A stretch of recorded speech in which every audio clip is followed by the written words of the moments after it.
Ho detto mi chiamo Matteo, ma tutti mi chiamano Seve, fin da piccolo. Vivo in Uganda, a Kampala, dal 2012. Quindi vuol dire che l'anno prossimo saranno 10 anni che vivo lì. Sostanzialmente io vengo in Italia per le vacanze e per lavoro. Quando torno a casa, torno in Uganda.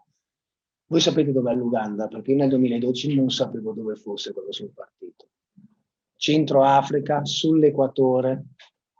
Vi do 3 dati, così almeno riuscite a focalizzare bene il contesto. Allora, l'Uganda è un paese meraviglioso. Tutto l'anno la minima è 19 gradi, la massima è 29 gradi. Per tutto l'anno. È primavera, sempre verde, sempre in fiore. È il posto ideale. Non fa freddo come qui a Belluno. Io non ero più abituato a questo freddo, perché è 6 anni che non vengo a fare l'inverno italiano. Tutti gli animali africani che voi pensate ci sono, e soprattutto noi abbiamo anche i gorilla di montagna che esistono solo tra l'Uganda e il Ruanda.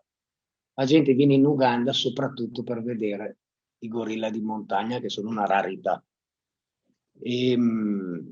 Non abbiamo il mare, ma altrimenti sarebbe il paese più bello al mondo. Churchill la chiamava la perla d'Africa, ok? Però come ogni paese africano ha le sue contraddizioni. Vi do qualche dato. Noi siamo il quarto paese più povero al mondo. La soglia della povertà è intorno a $1,50 al giorno. Ok? Siamo anche la terza popolazione più giovane al mondo. Siamo in 46 milioni, il 50% è sotto i 15 anni. Voi quanti anni avete? 15. 16. Girare per strada a Kampala vuol dire incontrare gente quasi sempre della vostra età o inferiore alla vostra. Io che ho 41 anni sono già vecchio e bacuccoli. L'età media è intorno ai 46-48 anni. Per darvi un'idea, in Italia penso sia intorno agli 87-89, una cosa del genere. Evidentemente non è una data di scadenza, 47 anni se muore, no, non è così. Ma per l'incrocio di diversi dati, soprattutto la mortalità infantile che è ancora abbastanza alta da noi, e poi l'incidenza dei vari virus e anche la struttura sanitaria, diciamo che incrociando tutti questi dati vi danno l'età media. Per quanto riguarda i virus, voi avete vissuto 2 anni difficilissimi, lo so bene. Il Covid ha fatto emergere che siamo fragili anche noi in Occidente, che siamo fragili anche in Italia, che non siamo padroni della nostra vita. Questo è stato evidente a tutti. Io vivo a Bergamo e penso voi abbiate visto le immagini di quei camion militari che portavano via le salme. Ha fatto il giro del mondo quel video, quelle foto, quelle immagini. Stavano proprio a indicare che l'Occidente si accorge che non può controllare tutto. Immaginatevi da noi. Il Covid si è messo solo in fila, dietro una serie di altri virus che sono molto più dannosi. Noi abbiamo la malaria, che è la principale causa di morti in Africa. Abbiamo la febbre gialla, abbiamo l'Ebola, abbiamo l'HIV, il colera, il tifo e adesso ci è arrivato pure il Covid. Quindi al paese meraviglioso che vi ho descritto prima c'è anche questi elementi da tenere presente per descrivere il mio paese. Quindi elementi difficili che rendono la vita non semplice. Terzo elemento di cui volevo parlarvi è il Covid, visto che, come dire, c'è una certa familiarità, però volevo raccontare nel nostro paese dal 20 al 2020 tutte le scuole sono state chiuse. Sono state chiuse e sono tuttora chiuse. Quindi è più di 20 mesi che i ragazzi non stanno andando a scuola. Vi ho appena detto che il 50% della popolazione è sotto i 15 anni, vuol dire che più di 22 milioni di persone sono in età scolare, il che significa che più di 22 milioni di persone sono a casa da 2 anni. Ma non dovete immaginare le vostre case. Dovete immaginare, soprattutto per i miei ragazzi, poi capirete perché, si tratta di case di 2 metri per 2. Probabilmente il vostro bagno di casa è più grosso delle loro case. Metà dei miei studenti non riesce a dormire sdraiato.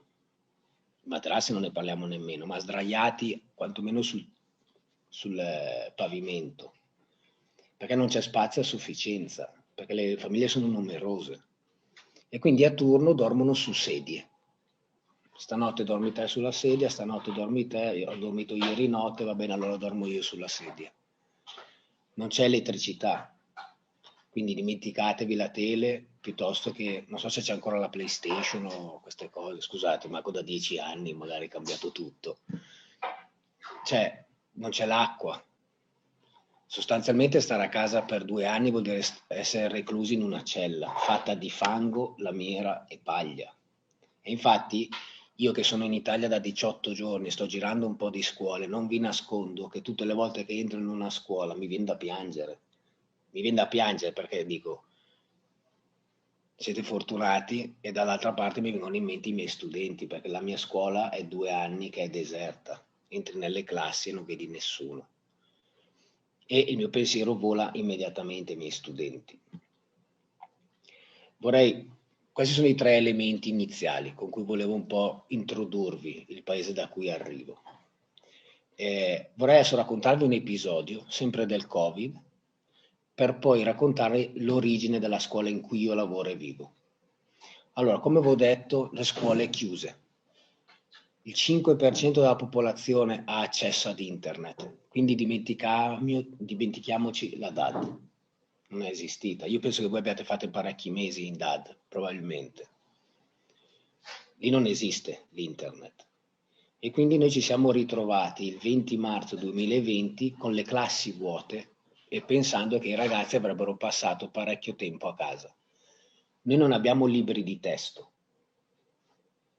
Quindi uno che è a casa a far nulla perché non hai libri di testo dove ripassare. Si fa tutto per appunti. Il professore spiega e i ragazzi scrivono, fanno appunti. Allora ci siamo detti, visto che il lockdown era totale, mezzi pubblici e mezzi privati non potevano girare, soltanto le motociclette, l'unico a scuola che aveva a disposizione una motocicletta era il preside. Allora abbiamo chiamato tutti i professori a scuola. Noi abbiamo un laboratorio di computer, siamo fortunati, la vedrete la scuola dopo, è molto bella. Abbiamo chiamato tutti i professori a scuola e i professori hanno cominciato a digitalizzare tutti i loro appunti di tutte le discipline, che sono 13, per 520 studenti, che sono i nostri studenti. Hanno fatto delle piccole dispense per ogni studente. Con la macchina fotocopiatrice abbiamo cominciato a stampare tutte queste dispense, ne abbiamo una per tutta la scuola evidentemente, è andata per 3 settimane, giorno e notte, poi è morta, ci piace ricordarla così, sempre al lavoro, e al mattino il preside partiva alle 6:30 con questa motocicletta, uno zaino pieno di dispense sulla pancia, uno zaino pieno di dispense sulla schiena, 2 zaini pieni di dispense ai lati della motocicletta, metteva il cappello da postino praticamente e partiva. E dove andava? Andava nelle baraccopoli. Le baraccopoli sono i posti, noi li chiamiamo slam, sono come le favelas dell'America Latina, forse le avete più presenti. Sono i posti più poveri da cui appunto i nostri studenti arrivano. Con il motorino, quando si accorgeva che era di fronte a una casa di un nostro studente, si fermava, bussava alla porta della baracca, lo studente apriva e lui consegnava le dispense che duravano un mese. Le dispense erano sia contenuto, sia verifiche, sia esercizi. E da lì un mese sarebbe poi ritornato per riprenderli e dare la nuova dispensa. Abbiamo fatto questo lavoro per 4 mesi. Il povero preside girava, abbiamo raggiunto l'80% dei nostri studenti. Immaginatevi che lavoraccio. Ma immaginatevi anche la reazione degli studenti. Adesso voi immaginate eravate a casa, a un certo punto vi bussano alla porta, aprite il preside a casa vostra. Pensate a quale potrebbe essere stata la vostra reazione, che è stata anche la reazione dei miei studenti. perché alcuni aprivano la porta, si vedevano davanti il preside e scoppiavano a piangere. Scoppiavano a piangere non di disperazione, di commozione, perché dicevano: ma come avete fatto a trovarci anche nel buco più profondo dello slam, della baraccopoli? Grazie. E c'erano altri invece che aprivano la porta della baracca e dicevano: ma come caspita avete fatto a raggiungerci pure nel buco più profondo dello slam? Ma lasciateci stare almeno durante il lockdown. Che è interessante perché a me non ha mai fatto problema la reazione dei miei studenti. La cosa che ci ha colpito di più è che il cuore dell'uomo è fatto per essere bussato, in Uganda come qui a Belluno. Cioè noi abbiamo un cuore che è fatto per essere interpellato, è fatto per essere amato, in qualsiasi circostanza, sia quelle positive sia quelle negative. E ce l'ha fatto vedere i nostri studenti, perché nel tempo hanno cominciato ad aspettare il preside. Cioè non riuscivano neanche a bussare alla porta, che erano già lì ad aprire e dire: entri, entri. È stata così bella questa esperienza e l'idea di non abbandonare i nostri ragazzi, che quando il lockdown si è, come dire, indebolito, nel senso che anche i mezzi pubblici hanno cominciato a muoversi, ma le scuole sempre chiuse, abbiamo implicato anche tutti i nostri professori e tutti i nostri studenti ad andare a trovare i nostri studenti. Ad oggi, e questo lo stiamo facendo ormai da 5 mesi, tutti i martedì e tutti i giovedì 40 miei professori partono insieme a me, guidati da 50 studenti della classe più alta, la sesta, il liceo da noi arriva fino alla sesta, e un professore e due ragazzi partono e seguono e entrano nelle 4 baraccopoli più grosse di Kampala per fare lezione. L'abbiamo chiamata scuola volante, vuol dire che noi bussiamo alla porta e facciamo magari un'ora in quella casa lì, facciamo scuola a domicilio, non male. Oppure facciamo la scuola come era una volta l'Africa, sotto il mango, sotto il banano, mentre si cammina, perché noi non potremmo farlo, siamo illegali, perché nessuna scuola potrebbe operare. Ma come fai a abbandonare 520 ragazzi così, a casa, senza fare nulla? Era impossibile per noi. La cosa divertente è che adesso quando bussiamo alla porta ci apre il nostro studente, ma in casa sua magari ci sono 10 ragazzi che non sono nostri studenti e che dicono: ma le nostre scuole ci hanno abbandonato, almeno voi state incontrando i vostri studenti, possiamo fare lezione con voi? E quindi stiamo facendo lezione non soltanto a 520 studenti, ma pressappoco al doppio dei nostri studenti, anche se non sono nostri studenti. Per fortuna il 10 gennaio riapriremo la scuola. Il presidente nostro ci ha detto che riaprirà il 10, ma in ogni caso io riapro comunque, perché è troppo una grande ferita. Questo è un episodio per farvi capire anche un po' le circostanze che stiamo vivendo e anche un po' la creatività che stiamo mettendo in atto, che è un po' una pazzia, sinceramente, perché dispendio di energie e di tempo per andare a trovare tutti i nostri ragazzi, ma siamo contentissimi. Ma perché abbiamo fatto una cosa del genere? Cosa ci ha mosso a fare una cosa? Avremmo potuto fare nulla, come hanno fatto le altre 3.000 scuole liceali ugandesi che non hanno fatto nulla. L'abbiamo fatto perché siamo mossi e commossi dall'origine della nostra scuola. Adesso io vorrei prendere, penso non più di un quarto d'ora, e cerco di raccontarvi l'origine della nostra scuola, dove io vivo e lavoro. La mia scuola è stata voluta, desiderata e costruita da centinaia di donne ugandesi ammalate di HIV. Voi conoscete cos'è l'HIV? Quindi non perdo tempo su questo. Che sono Acholi, è una tribù di maggioranza dell'Uganda, è la cosiddetta tribù guerriera. Dovete pensare che in Uganda ci sono più di 50 tribù diverse. Ogni tribù ha la sua lingua, la sua tradizione, la sua cultura. Tra di loro non riescono a parlarsi, non si capiscono, devono usare l'inglese, ok? E cosa ci fanno centinaia di donne Acholi ammalate di HIV a Kampala, che non è il loro paese, perché loro vengono dal nord dell'Uganda, dalla Choliland, dalla terra delle Acholi. Sono lì perché sono fuggita da una guerra. Nel 1986, non vi preoccupate, non vi tiro matti adesso, però Nel 1986 scoppia una guerra terribile nel nord Uganda. Un folle di nome Joseph Kony, che era un Acholi, decide di prendere il potere, vuole fare un colpo di Stato. Per fare il golpe ha bisogno di un esercito. I soldati li recluta tra gli uomini della sua stessa tribù. Chi non vuole partecipare all'esercito viene ucciso. In 3 anni Joseph Kony uccide più di 100.000 uomini, schiavizza più di 15.000 bambini sotto i 13 anni, rendendoli bambini soldato. Li prendeva, li cospargeva di questo unguento magico che altro non era che acqua colorata, acqua sporca. E poi diceva: da oggi voi siete degli Olum, che vuol dire gli invincibili.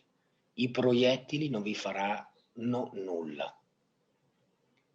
Li mandava nel bush, nella foresta ugandese, contro l'esercito regolare governativo, armati solo di bastoni e sassi, contro l'esercito che invece aveva i fucili. Immaginatevi che tragedia è accaduta a questi bambini. 20.000 donne rese schiave sessuali dei ribelli. Sembra paradossale, ma la storia della nostra scuola inizia con queste donne, inizia con un dramma pazzesco. Queste donne hanno tanti figli, le donne Acholi hanno tanti figli, la famiglia è numerosa. I ribelli entravano in casa di queste donne, che da adesso in poi le chiamerò mie mamme. Entravano nelle case delle mie mamme, costringevano a mettere in fila tutti i figli e poi la madre doveva sceglierne uno, ucciderlo e mangiarlo. Adesso immaginate vostra madre che debba scegliere uno tra voi, ucciderlo e mangiarlo. Ma perché li costringevano a fare una cosa del genere? Perché oltre a sottometterle fisicamente, le volevano sottomettere anche psicologicamente. Perché tu, madre, che compi un atto del genere, non te lo perdonerai mai più. Nessuno ti accetterà, perché te stessa non potrai accettarti.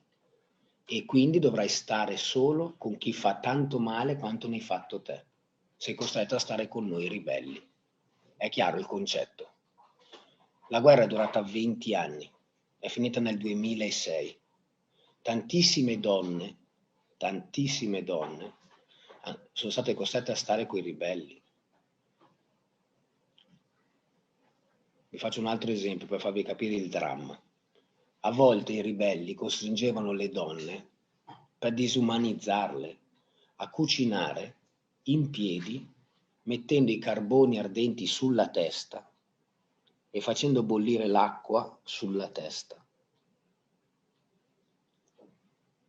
Oltre a tutte queste atrocità, le donne si accorgono che stanno morendo. Perché? Perché la lussuria, gli abusi sessuali e la guerra hanno fatto da amplificatori al virus dell'HIV. Quindi le donne prendono questo virus, vengono infettate, ma alla fine degli anni 80, inizio anni 90, nessuno conosceva l'HIV nel nord Uganda. Quindi le donne morivano come mosche per un raffreddore, per una polmonite. E loro accettavano, perché dicevano: ma questa è la giusta maledizione per tutto il male che abbiamo fatto. Tante cercheranno di fuggire e verranno uccise. Altre cercheranno di intraprendere il cosiddetto percorso della notte. Partivano e viaggiavano solo di notte per nascondersi dai ribelli e camminavano, chi per 500, chi per 400 chilometri, per raggiungere Kampala, la capitale, nel sud, che era l'unico posto franco. Chiaro? Ma immaginatevi quante ne sono morte camminando solo di notte. È un cammino di mesi, Ma parecchie, molte, arrivano, raggiungono Kampala. Ma gli abitanti di Kampala, che appartengono a un'altra tribù, la tribù dei Baganda, non li accettano, non li accolgono. Perché? Perché sono donne ribelli e soprattutto perché portano la maledizione, portano i segni di una malattia, l'HIV. Chi vuole stare coi malati? Nessuno. Nessuno vuole stare coi malati. E queste povere mamme allora si mettono su una collina alla periferia di Kampala e cominciano a costruire le loro case, quelle che vi ho detto prima, 2 metri per 2, in fango, e costruiscono un villaggio, che altro non è che una baraccopoli, uno slam. La collina nel tempo si rivela essere una cava di pietre e quindi il loro lavoro, delle mie mamme, è spaccare pietre tutto il giorno, per 6 ore al giorno sotto il sole dell'equatore. Non dovete pensare, perché riducono un macigno a ghiaia che poi rivendono i costruttori di strade. Ma non dovete pensare che spacchino le pietre con i martelli che si comprano al brico, c'è ancora il brico, al brico. Non sono quei martelli là. I martelli che usano le mie mamme sono un bastone alla cui sommità c'è un bullone o un ingranaggio d'auto e si mettono a pestare la pietra rendendola ghiaia. 6 ore di lavoro sotto il sole dell'equatore riescono a produrre circa 80-90 kg di ghiaia, ok? A 90 centesimi al giorno. Vi ho detto che la soglia della povertà è stilata intorno a $1,50. Le mie mamme vivono con ben al di sotto della soglia della povertà. Immaginate a pestare sulle pietre, ti pesti le dita. Tante mamme sono cieche da un occhio perché le schegge delle pietre ti arrivano negli occhi.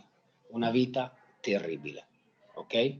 Anni 90 arrivano tantissimi operatori sanitari da tutto il mondo, arrivano tutti in Uganda, perché l'Uganda è il paese tristemente conosciuto come con la percentuale più alta di infettati di HIV. Il 18% della popolazione è infettata, vuol dire 2 persone su 10 sono ammalate. Tanti operatori arrivano anche dalle donne, dalle mie mamme, che nel frattempo hanno battezzato il loro villaggio, nuovo villaggio, l'Acioli Quarter, il quartiere degli Acioli. Infatti tuttora sono tutti Acioli lì, perché esiste ancora questo villaggio. Ci vivono 60.000 persone adesso, è enorme. Arrivano, distribuiscono i medicinali e le donne non li prendono, anzi li buttano via. Gli operatori vedono gli stessi medicinali che danno via gratuitamente per terra, perché le donne non si curano. Secondo voi perché? Perché non volevano curarsi? Non si sentono meritevoli. Non si sentono? Meritevoli. Meritevoli. Interessante. Adesso ve lo dico. Nello stesso, e se ne vanno via gli operatori, se ne vanno via scandalizzati, perché dicono: ma come, noi vi stiamo dando i medicinali gratis e voi non vi curate? Nello stesso periodo arriva un'infermiera che vedrete poi nel video, si chiama Rose, una ruandese, bassettina, tracagnotta, simpaticissima, che comincia a stare con queste donne. Anche lei, essendo infermiera, comincia a distribuire i medicinali e anche con lei queste donne si rifiutano di prenderle. Ma lei decide di non andarsene, di rimanere con queste donne. E nel tempo queste donne cominciano a confessare a Rose la ragione del perché non volevano prendere i medicinali. Sostanzialmente queste donne dicevano: noi abbiamo fatto le cose peggiori che una madre e una donna possa fare nella vita. Abbiamo ammazzato, ci hanno ammazzato i figli, nessuno ci ha accolto, nessuno ci ha amato, siamo ammalate, abbiamo questo virus che ci sta mangiando dentro. Ma perché mai dovremmo prolungare questa agonia? Si stavano lasciando morire praticamente. Chiaro? Perché, amici, una vita in cui non ci si sente amati è una vita mortale. Meglio morire. E Rose, di fronte a loro, condivide un giudizio che è semplicissimo, sembra nulla, Rose comincia a dire a loro: guardate che noi abbiamo un valore infinito. Non importa quello che avete fatto, il male subito fatto, neanche la malattia che avete può ridurre questo valore infinito che siete, e voi siete responsabili. Voi direte: ma per una cosa così piccola, cosa può succedere? Cosa può cambiare una cosa del genere? Allora, io non so quanti di voi stamattina, mentre si lavavano i denti, ancora un po' mezzi addormentati, guardandosi allo specchio si è detto o si è detta: Davide, tu sei amato. Gloria, tu sei amata, sei un valore. Seve, tu sei un valore. Prima ancora di prendere buoni risultati a scuola, il vostro valore non è legato, il nostro valore non è legato al successo, viene molto prima. Siete amati, sono amata, sono amato. Chi di voi si è svegliato così? Perché è soltanto con questa certezza che uno entra nella realtà baldanzoso, con coraggio. Oh, vi dico questa cosa perché io lo vedo con i miei occhi. Queste donne, per una cosa del genere, perché si sono sentite amate, hanno iniziato una rivoluzione. Innanzitutto in se stesse. Hanno cominciato a curarsi. Poi hanno cominciato a curare i propri figli. Poi hanno smesso di infettare gli altri uomini. Sapete, la Jolly Quarter era un bordello a cielo aperto. Gli uomini arrivavano per dormire con le donne e quindi questo aumentava la diffusione del virus. Ma se io scopro che sono un valore, anche tu sei un valore. E allora io non voglio distruggerti. Da qui nasce il rispetto dell'altro, dal fatto che ti senti amato e ti senti prezioso. L'altro è prezioso come te. Hanno cominciato a ballare e a cantare, perché un cuore contento si esprime in questo modo. Quante volte voi vi trovate anche da soli o da sole a cantare perché siete contente o contenti? Hanno cominciato a giocare a calcio. Voi immaginatevi, il mondo è donna, nel senso che il mondo è tenuto su dalle donne, mi dispiace ragazzi, questo dovrete accorgervene il prima possibile. In Africa ancora di più, in Africa le donne fanno tutto, tengono sulla casa i figli, i mariti, l'economia. Immaginatevi quindi che iniziano a giocare a calcio, nessuno ha mai visto donne ugandesi o africane giocare a calcio, ma visto che ce n'era una che giocava a calcio, tutte le donne hanno cominciato a giocare a calcio, allenamento al martedì, partita al sabato. E i mariti a casa che si arrabbiano, com'è sta storia che dobbiamo stare a casa noi coi figli e voi andate a giocare a calcio? Presuntuosi come siamo, le hanno sfidate partita secca, chi vince continua, chi perde a casa con i figli. Partita uomini contro donne, 2-1 per le donne, mariti a casa a curare i figli, tuttora sono le donne a giocare a calcio da me. Perché un cuore amato è indomabile, anche a calcio.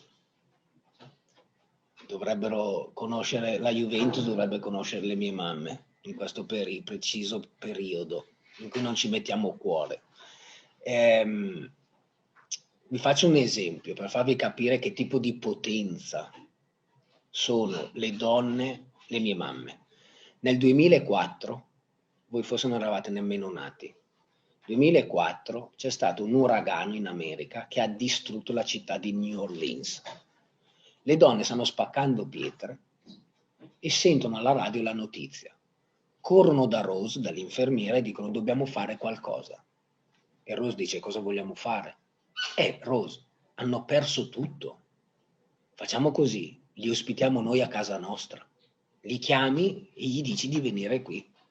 E Rose dice: guardate che forse gli americani preferiscono stare nel loro fango piuttosto che venire nel nostro di fango.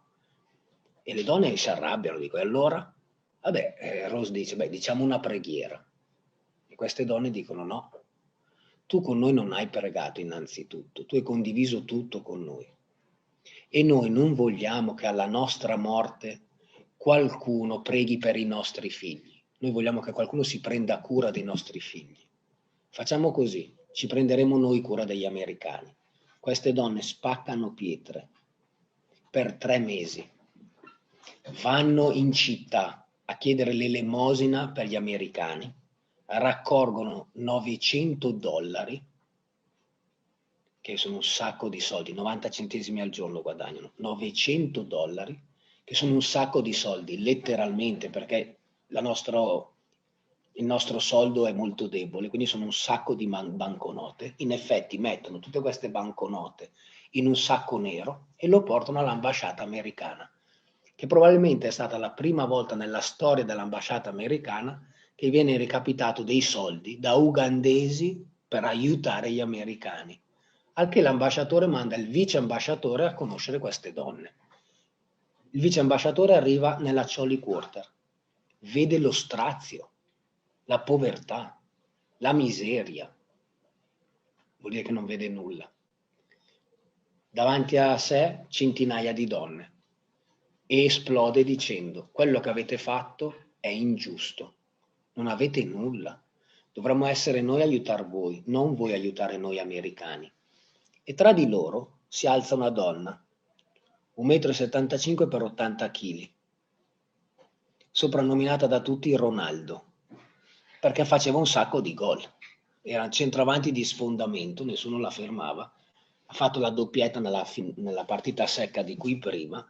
Si alza, immaginatevi, una donna illiterata, non educata, che spacca le pietre, malata di HIV, che vive nel fango. Si alza di fronte al vice ambasciatore americano. Quando si è amati si ha coraggio.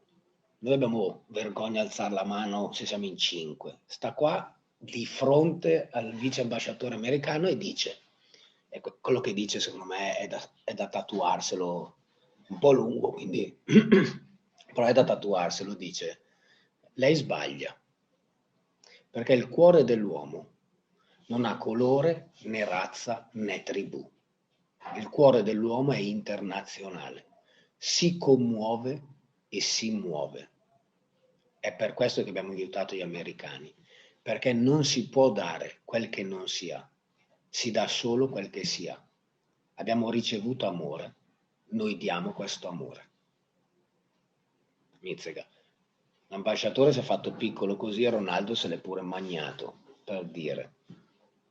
Nel 2010 queste donne vanno da Rose, sempre dall'infermiera, e dicono: Rose, guarda che noi stiamo morendo, ma noi abbiamo bisogno di un luogo dove i nostri figli possano conoscere il loro valore infinito, che sono preziosi. In tutte le altre scuole nessuno li riconosce che sono preziosi.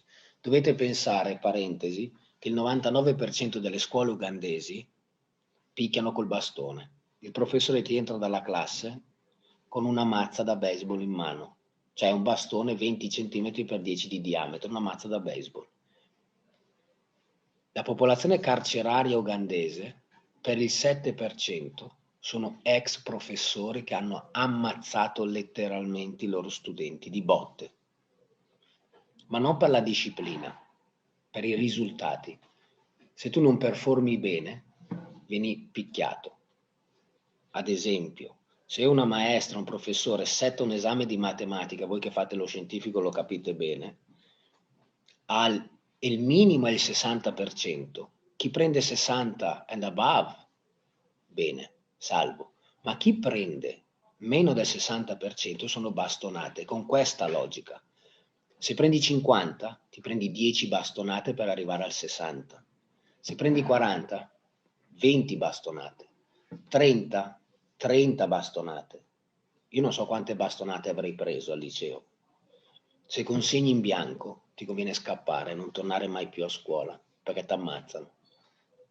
Chiaro? Allora, loro dicono: noi vogliamo una scuola, perché i nostri ragazzi non possono conoscere chi sono nel terrore. Perché immaginatevi che tipo di rapporto o non rapporto c'è tra gli studenti e i professori. Gli studenti sono terrorizzati dai professori, ma i professori sono terrorizzati pure dagli studenti, perché violenza genera sempre violenza. E le mamme dicono: noi vogliamo una scuola in cui invece si può educare attraverso l'amore, come tu hai fatto con noi, Rose. E Rose dice: ma non abbiamo i soldi. E ste donne cominciano a spaccare pietre, soltanto che 90 centesimi al giorno per costruire una scuola ne devi spaccare di pietre. Per fortuna, AVSI, che è questa organizzazione italiana, di cui erano in collegamento, diciamo, iniziano un progetto di confezionano collane di carta riciclata, cioè le donne oltre a spaccare le pietre cominciano a fare collane stupende di carta riciclata, coloratissime, bellissime, e tramite AVSI in Italia ne riescono a vendere in 3 anni 48.000 collane a 15-20 euro l'una. Voi fate lo scientifico, fate voi il calcolo, tutti i soldi vengono dati alle donne e le donne prendono soltanto il costo di produzione, tutto il resto dei soldi lo usano per costruire la loro scuola. Cioè, vi ricordate dove siamo partiti? I ribelli, cosa hanno fatto a queste donne? A che cosa sono arrivate a fare queste donne? Io non penso ci sia una storia così nella baraccopoli, nessuna baraccopoli africana, cioè che donne a 90 centesimi al giorno costruiscono una scuola da zero per i loro figli. Loro sono i proprietari della scuola e io arrivo esattamente quando dobbiamo costruirla. E le donne, le mie mamme mi dicono: perfetto Seve, devi costruirci una scuola, una condizione, deve essere bella, perché noi vi consegniamo la cosa più preziosa che abbiamo, i nostri figli. Io non ci dormivo di notte, perché io ho studiato filosofia e storia, non sono capace a costruire le scuole, non sono un architetto, non sono un ingegnere, quindi ho cominciato a chiamare tutti i miei amici in Italia, fatemi i disegni, donne.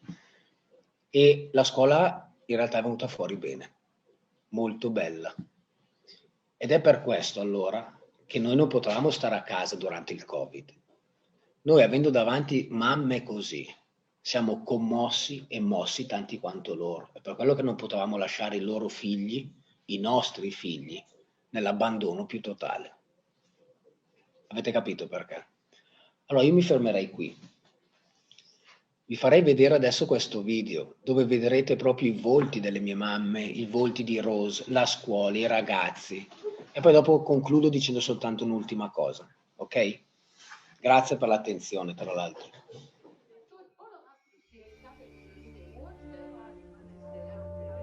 I first wanted to tell you the reason why we are getting HIV in the bush. Now, rebels has come here now. When you sleep with my mom, you get the HIV, you are coming back to the bush. Now you are going to rape me. Raping me, it is meaning that I'm going to get HIV. That is the way in the bush we are getting HIV.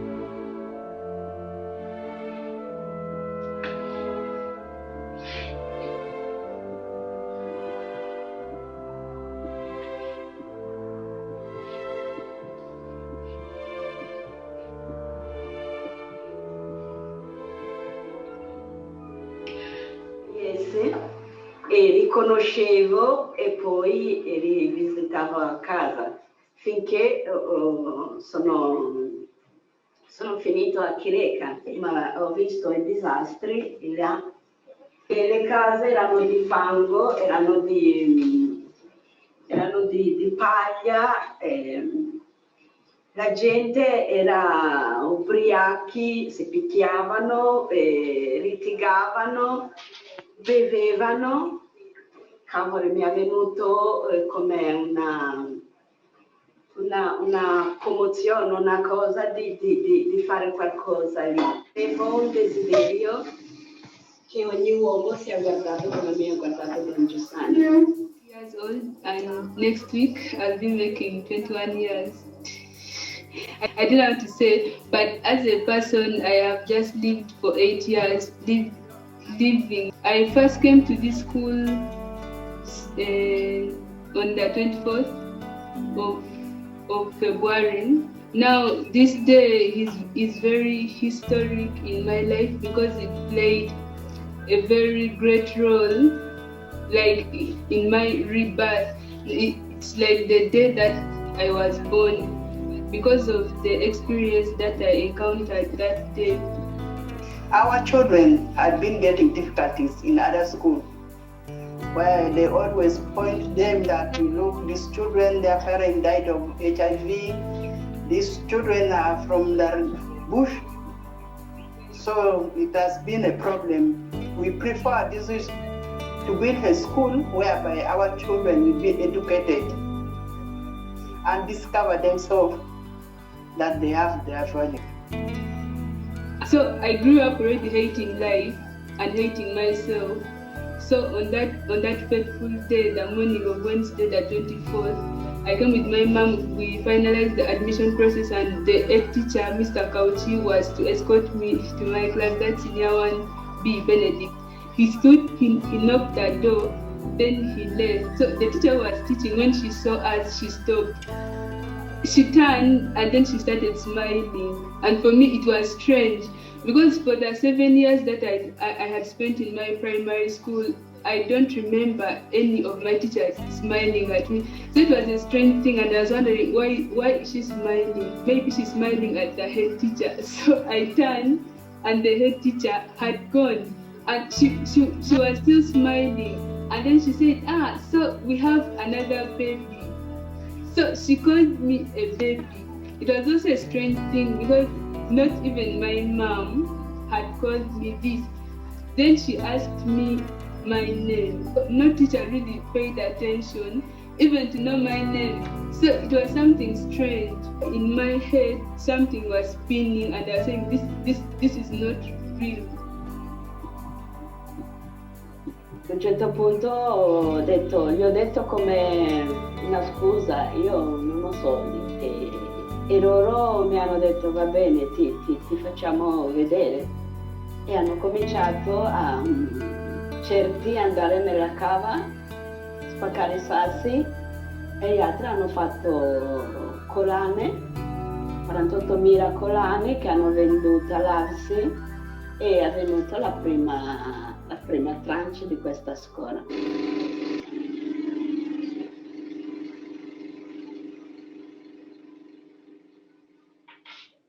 Our children passed very well. So when the news was broken to us like this, no one wanted to listen, no one wanted to spare any little time. We all ran, we came on foot running. Teachers were in the classes, we came. What is happening? We were so happy, we saw them. So we had a celebration here in the school. We were so happy.